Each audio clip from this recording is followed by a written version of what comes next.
Grammy Awards and 14 nominations, 38 concert tours worldwide, and 11 studio albums that span 4 decades, the Titans of Thrash remain the standard by which all other metal is measured.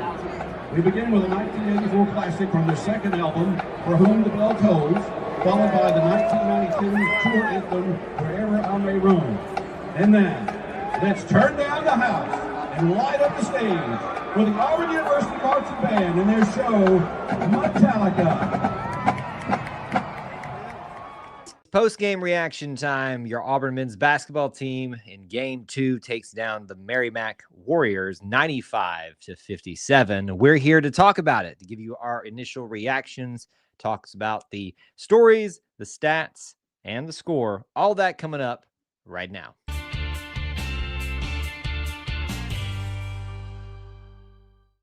War Eagle, everybody, welcome back to another edition of E2C Network Live, where we get together, we sit down, and we talk, we share the Auburn experience, which to us is all about a few things: Auburn sports, Auburn culture, Auburn family stuff. An easy way to say it, though, is if it's orange and blue, it is what we do. So thank you so much for joining us and what we're going to be doing today in our live reaction show for Auburn men's basketball versus Merrimack, Game 2 of 2025-26, the second victory of the season, the second for the Stephen Pearl era. I'll probably keep doing that for just a few more games, giving you all the different qualifiers for each of these new games, new wins, and hopefully not very soon losses in the loss column for this new era of Auburn basketball.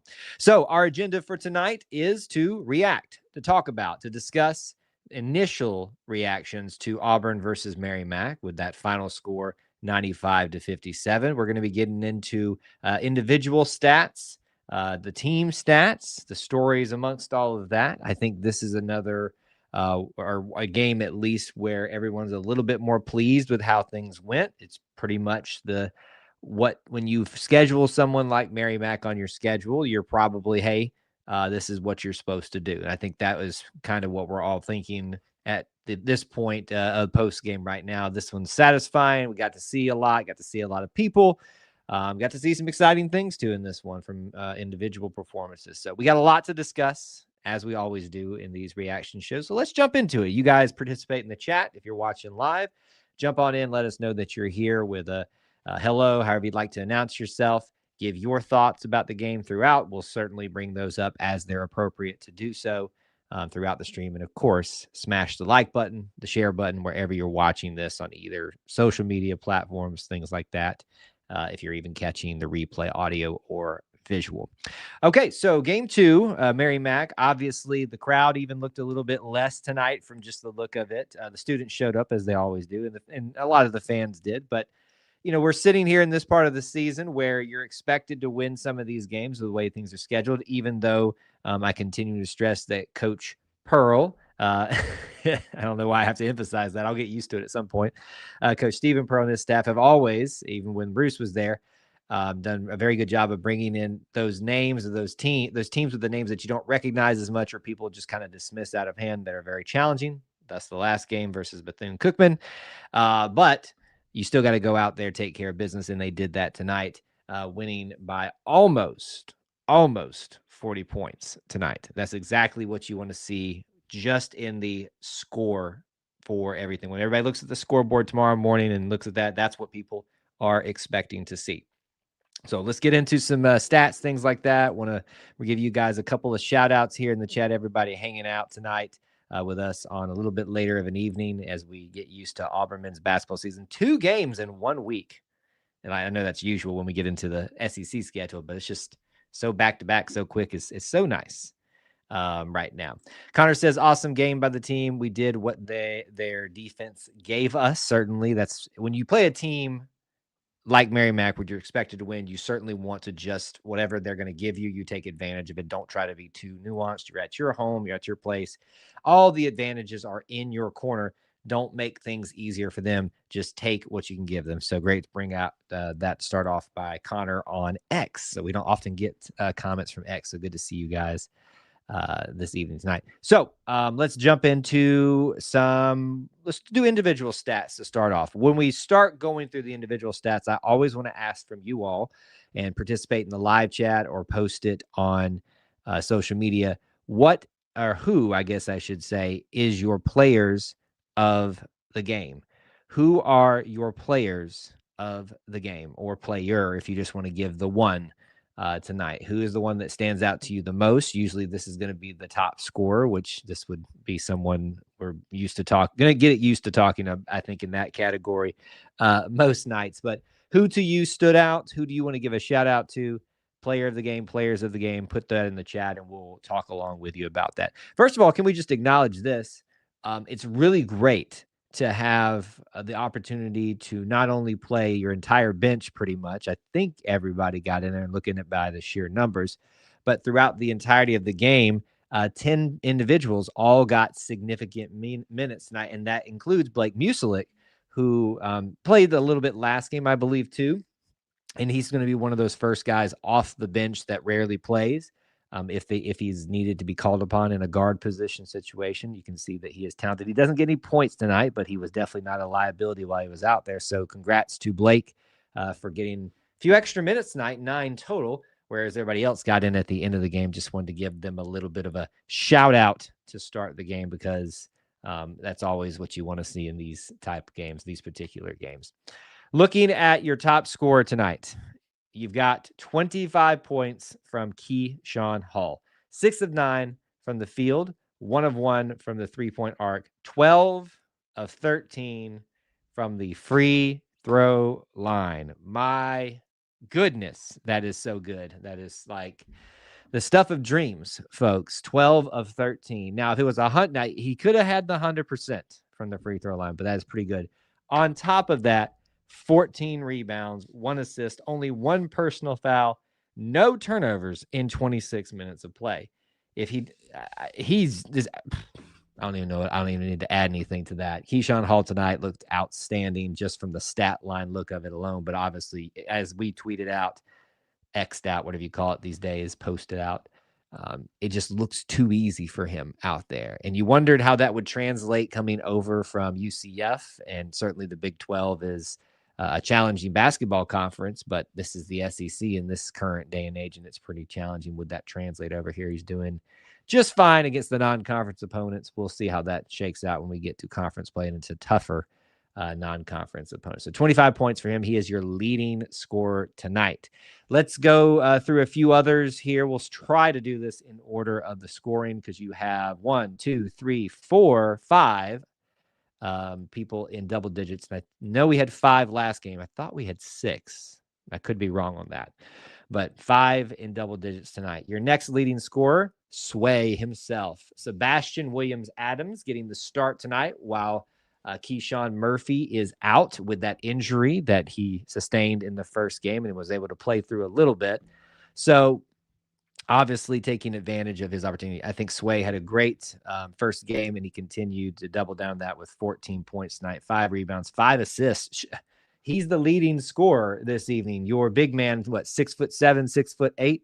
He's the leading scorer tonight, which is really interesting to see. Now, he does have a lot of foul trouble tonight, but 14 points, 5 rebounds, 5 assists from a 6'7", 6'8" big man. I'll take that any day and twice on Sunday. Next up in our leading scorers, we've got Tahad Pettiford right there where he kind of was last game.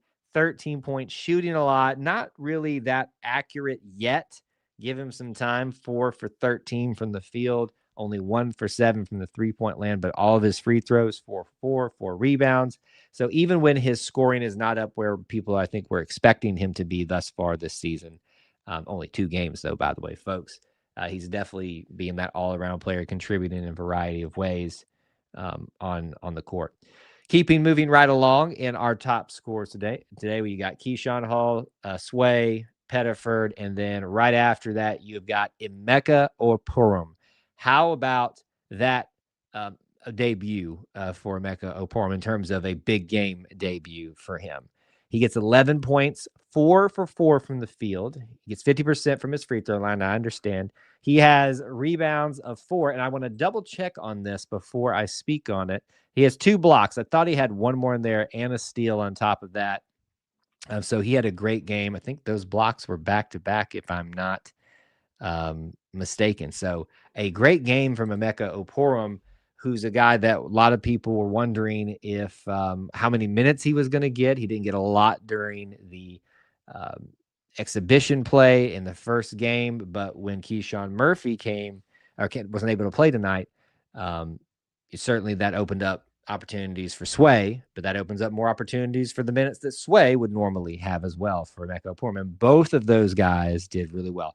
A lot of people on our last stream were expressing concern about the big man position this year. And how could you not, right? I understand it a little bit when you don't have Janai, when you don't have Dylan, those and others as well. When you don't have those people there, you just wonder what it's going to look like. And I'm not saying that these guys are going to be exactly the same as those, but they did a pretty decent job tonight, even with their leading big man out, Keyshawn Murphy, who had a great first game. I'm sad we didn't get to see him, but I'm happy that we got to see guys like Emeka Oporom tonight really show out.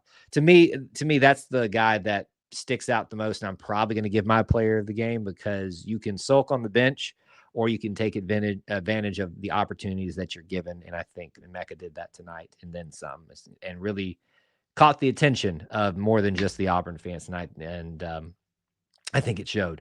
Your last in double digits tonight with 10 is Abdul Bashir. Now, his came kind of towards the end there. Finally started to get his shot going with 10 points, 3 for 6 from the field, 2 for 5 from three-point land, all his free throws of 2, 1 assist, 1 turnover in 15 minutes of play tonight. So Abdul Bashir hits the double digits. Filip Jovic was about... Jovic, I should say. I'm going to do that a lot this season. He almost is in double digits with 9 points tonight. And, oh, my goodness, he had 10 rebounds. He was 1 point shy of a double-double tonight, folks. Can we give some props to Filip Jovic? A lot of people were giving him a few, thoughts about how he wasn't ready or things like that. How silly does that look tonight? Now, again, this is just a second game. Let's wait and see how the narrative continues to build throughout the season. But Filip Jovic tonight with 9 points and 10 rebounds, almost a double-double. So that could have been 2 double-doubles on the night for 2 different players. That would have been a great thing to see this evening. The rest of your scores this evening, Kevin Overton with 6. Katie Mag with 3. Elijah Freeman with 4.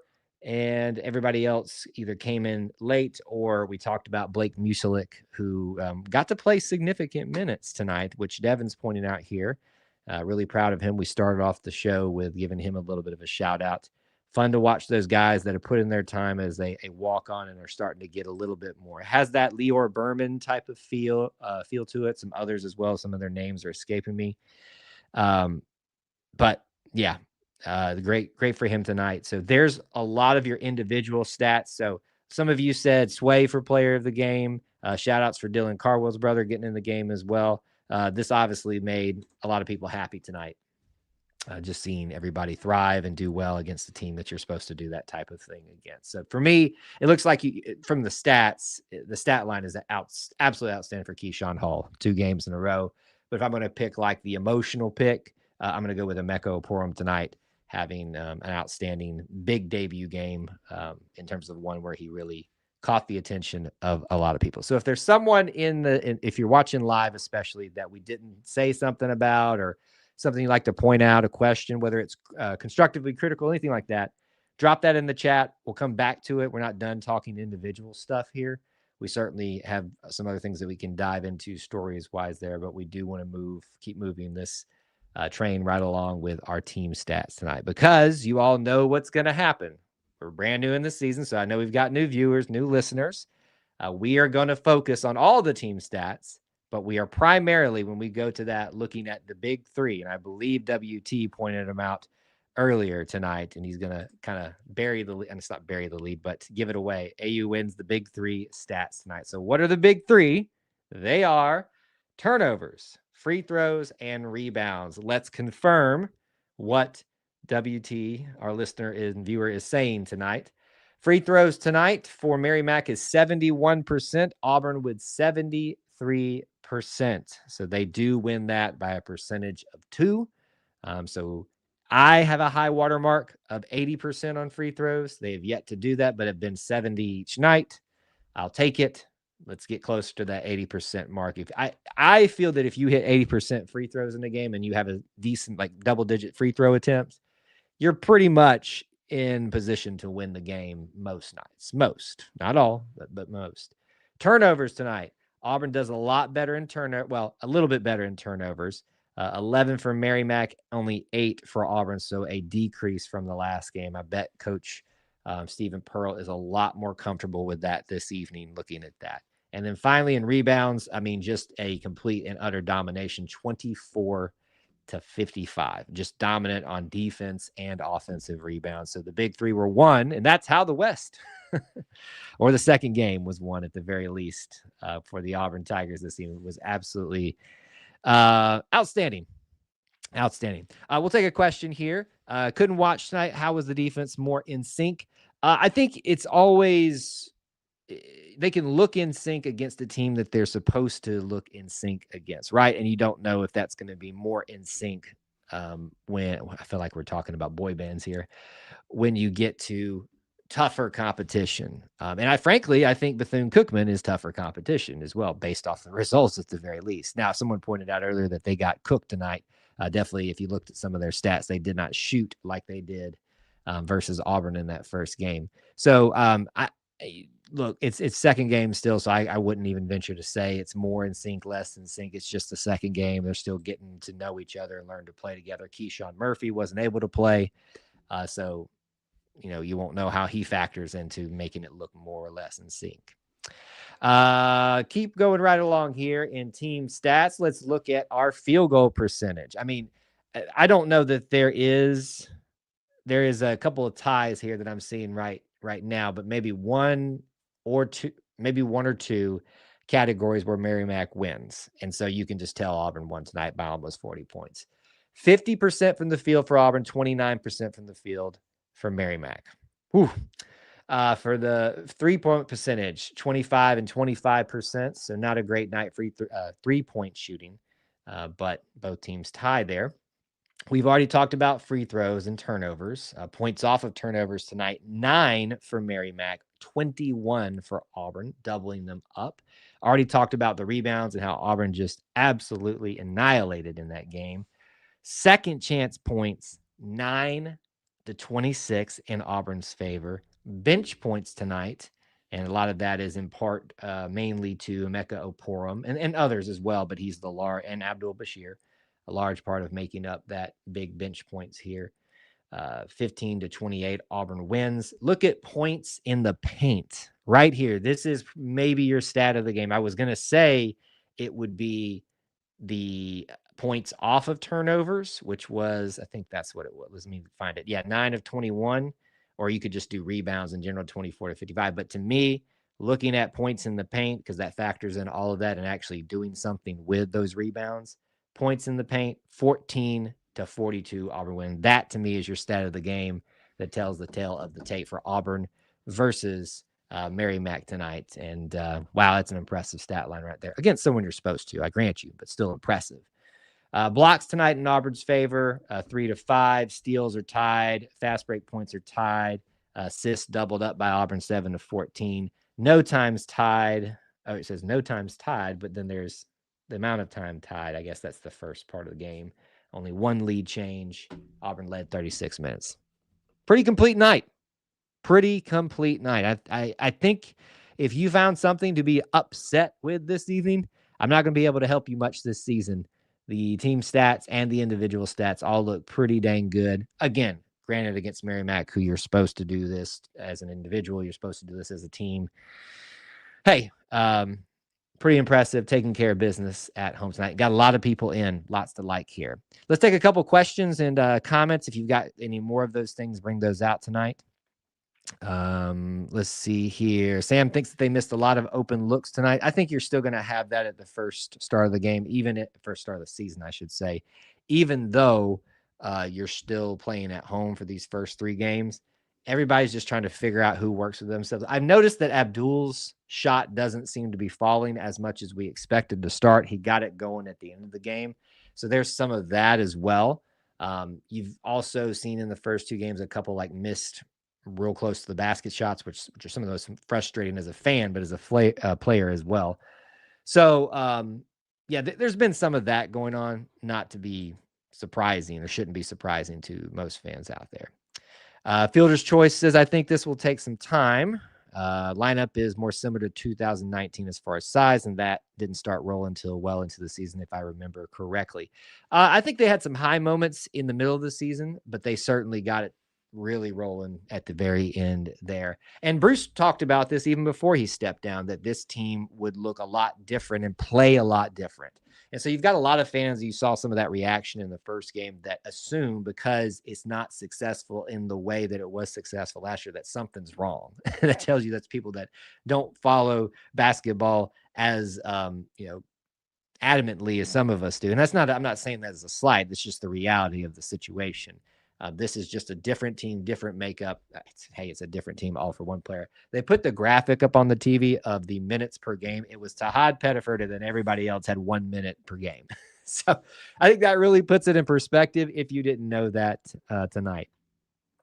WT says Keyshawn Hall was singing It's Gonna Be Me Tonight. It was totally in sync. I don't know that he was actually singing that, and that's a bad joke from WT, but he likes to work those in. Yes, and certainly these are the games where you work everything out, whether it's your shot, how you flow together as a team. I saw a lot of effort and a lot of drive, even against an opponent that you were supposed to do this to. So looking at the score by period, 22-39 or 39-22 was Auburn versus Merrimack going into the half, and then Auburn 56-35 in the second half, almost not doubling up, but putting enough 20+ points up on them in the second half, which would result in that 95-57 win. Merrimack tonight was led by Shelton, who had 23 points, and really without him, everybody else pretty much scored for them, but without him, they're probably in much worse situations than even that tonight. Unbeaten Lake joining us late, says, didn't get to watch the game. I'm ready to overreact. I think a lot of people did not get to watch or chose not to watch the game tonight. This was that game on the schedule that a lot of people were like, why is this in the middle of the week like this? But you got to fill out your schedules the best you can. Fielder's Choice says, hard to replicate game shooting reps and practice shots. Will get there eventually. Absolutely. I agree. With time, it will all certainly get there. Okay, so we have done individual stats, team stats, storylines, talked about anything and everything in between that. If there's anything that we are missing, whether it's about an individual, something for the team, about this game, we don't do a lot of future thinking right here, although the next game is against Wofford.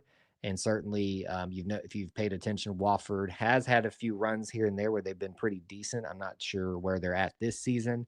But I do trust in the scheduling of this group that's still together, even without Bruce, in terms of coaching and who they schedule. Bethune was an evidence of that. We'll obviously be excited to do that. So post any other comments, questions, topics you want us to hit going out here at the end, if you have any.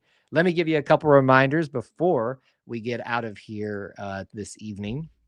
To give you just a little look at what more you have to look forward to from us, at least live stream wise. Auburn versus Vandy. We'll do a post-game reaction show. I will either be here in studio or somewhere else, but I don't see any problems with doing it right after. We've got some family visiting, so I may be at a different location, or I might be here. I don't know. It could be anything, but join us for that. We'll have a good time talking about the very first game with interim head coach DJ Durkin. Going to this game just thinking, hey, man, let's see what we see and see what we can get out of it. The Auburn Experience, episode 149, Austin and myself will still have plenty to talk about on that at 9 Eastern, 8 Central on Sunday. Don't miss it. It's always a good time. So close to 150, episode 149, though. We got to take care of that first. Wofford, as we said, is the next post-game live stream. That is on Tuesday, if I'm not mistaken. Join us for that as well. And, of course, we'll be back for another Auburn family night next week, Wednesday night. As well, to include that in your repertoire of all the things from E2C Network that you want to get involved with. So subscribe, follow, all those different things so you can make sure that you're not missing out on anything here. WT said Jovic tonight looked nice with second chance shots later in the game. Yeah, I was very intrigued by how negative some people were towards him just based off of one game. It really shows how people just say things and don't actually do their research. The dude literally got here the latest out of anybody else and needed some time to acclimate just to playing with this team, but the American style of game. So he'll still have a few things to work out. in the end, or throughout the season, I guess I should say. But I thought he showed how valuable a player he can be tonight. I mean, he almost got a double-double. Like, that speaks for itself. 9 points, 10 rebounds for him tonight. All right, in summary, the score, 95-57. Your Auburn Tigers in Game 2 of 2025-26 take down the Merrimack Warriors in Neville Arena. 2-0 in the season, 2-0 in the Stephen Pearl era. Our big stat tonight, for me at least, when we looked at everything and broke it down, was going to be that points in the paint, 14 of 42. And if you want to give the player of the game to Keyshawn Hall, that is certainly obviously true based off his stat line, but I gave it to Emeka Oporum, who I thought played outstanding tonight in an opportunity to play a little bit more. 11 points, 4 for 4 from the field, 4 rebounds. He got 2 blocks back-to-back, I believe, and 1 steal as well. Pretty good game for him. Really proud of him and happy to see him get a moment or several moments to shine tonight. Auburn is victorious, and that is our post-game reaction show. Thank you guys so much for hanging out with us tonight and being part of our little family within the Auburn family. As we go, I want to remind you that the Auburn Creed asks you to do these things: to do justly, love mercy, and walk humbly with God. We ask you to do the same. War Eagle.